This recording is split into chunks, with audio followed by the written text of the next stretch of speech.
RTL Matin. Z comme Zemmour. Bonjour Eric Zemmour. Bonjour. Alors vous voulez revenir ce matin sur la proposition de loi pénalisant la négation des génocides, dont celui des Arméniens en 1915. Son vote, on s'en souvient, à l'Assemblée le 22 décembre avait provoqué la fureur et les menaces de la Turquie.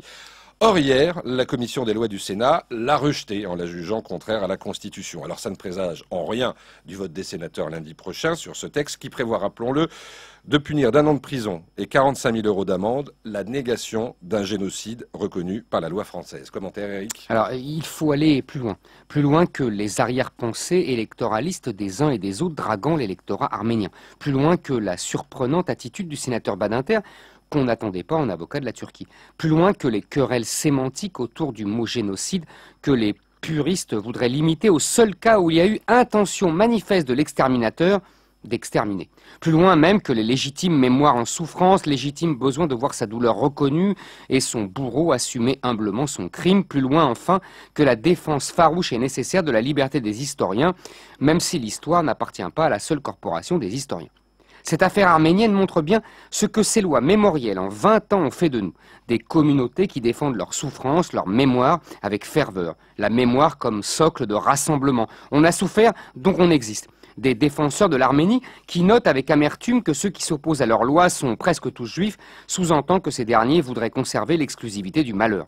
On se souvient de Dieudonné éructant que la souffrance des juifs pendant la Seconde Guerre mondiale avait occulté, volé celle des esclaves noirs. On se souvient aussi comment des associations se sont servies de la loi Taubira sur la traite des Noirs pour attaquer en justice un historien qui essayait seulement de préciser objectivement les conditions de la traite et les mentalités des négriers. D'accord Eric, mais ces lois, elles servent aussi et même surtout à empêcher ceux qui veulent refaire l'histoire, les négationnistes, de dépasser les bornes de l'acceptable. Oui, mais lors du vote de la loi Guesso, qui condamnait pénalement la contestation du génocide des Juifs pendant la Seconde Guerre mondiale, Simone Veil dénonçait elle-même les dangers de l'instauration d'une vérité officielle. Avec toutes ces lois mémorielles, on est très proche de la logique intellectuelle de l'Inquisition qui met la machine judiciaire de l'État au service d'un credo religieux ou idéologique, ou du communisme et de ses vérités d'État.